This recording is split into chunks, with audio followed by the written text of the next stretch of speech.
নমস্কার। কেমন আছেন সবাই? আপনারা আছেন শিবের সাথে। আমি রুমেই ব্রেকফাস্টটা সেরে ফেললাম। আর কমপ্লিমেন্টারি ব্রেকফাস্ট খেতে গেলাম না, বাকিরা গেছে।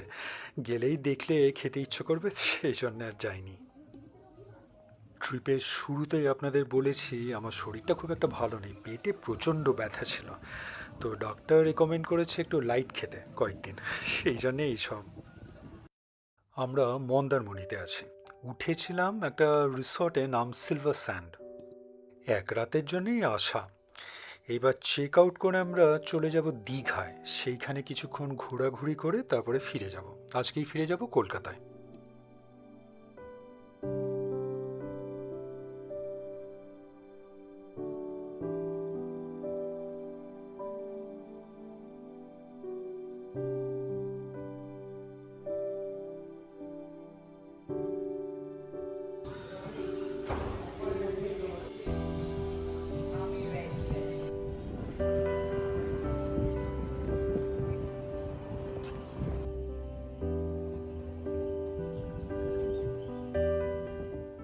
চেক আউট করে আমরা বেরিয়ে পড়লাম।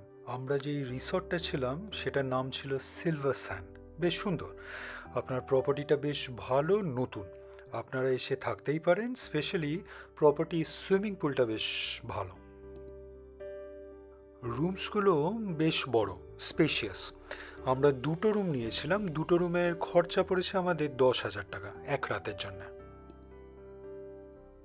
এখন মন্দারমণিতে প্রচুর হোটেলস। ইনফ্যাক্ট আমরাও আসার আগে একটা বুক করেই এসেছিলাম এমএমটি থ্রুতে। তো নাম ছিল বম্বে বিচ রিসর্ট। এইখানে এসে শুনলাম নাকি রিজার্ভেশনই হয়নি। কি কাণ্ড! তো যাই হোক, আর মনে হয় না কখনো বম্বে বিচ রিসর্টে আসা হবে আমাদের। এমএমটি অবশ্যই রিফান্ড করে দিয়েছে সেই অ্যামাউন্টটা। তো একদিক থেকে ভালোই হয়েছে। বম্বে বিচ রিসর্ট থেকে আমরা যেটাই ছিলাম সিলভার স্যান্ড বেশ ভালো, ওর থেকে অনেক বেটার।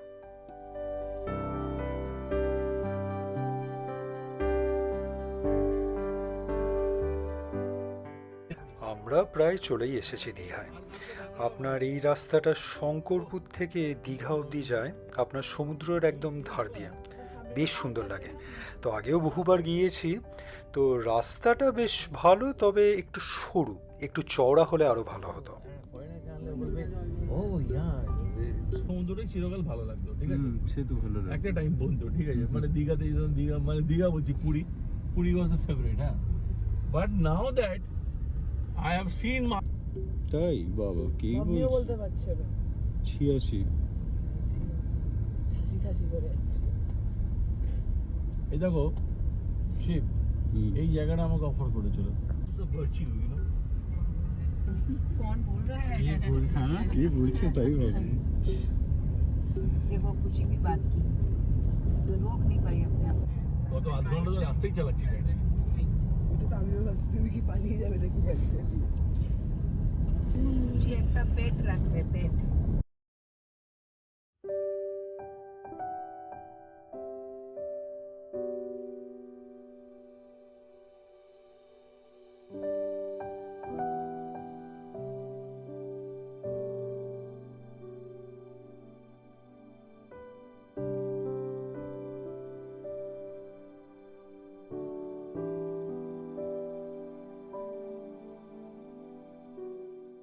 আজকে যেটা প্ল্যান করা হলো, এই যেতে যেতেই করা হয়েছে।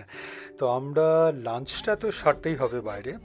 তো প্রথমে চলে যাব জগন্নাথ দেবের মন্দির দেখতে, তারপরে উদয়পুর বিচ, তারপরে লাঞ্চ করে ফিরে যাব কলকাতায়।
কেউ বলবে পেছন দিকটা সমুদ্র আছে?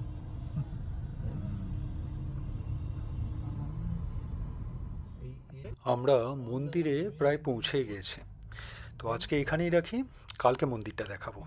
আজকের ভিডিওটা কেমন লাগলো অবশ্যই জানাবেন, কমেন্টস করবেন, আর অবশ্যই ভালো থাকবেন।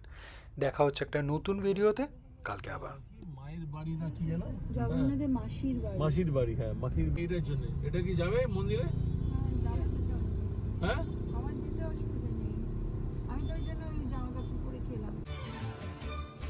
ভিডিওটা ভালো লাগলে লাইক, শেয়ার অ্যান্ড সাবস্ক্রাইব করবেন, আর সাবস্ক্রাইব করার সময় ওই বেল আইকনটা প্রেস করে দেবেন, তাহলে যখনই কোনো ভিডিও এই চ্যানেলে আপলোড হবে আপনার কাছে নোটিফিকেশন চলে যাবে। ভালো থাকবেন।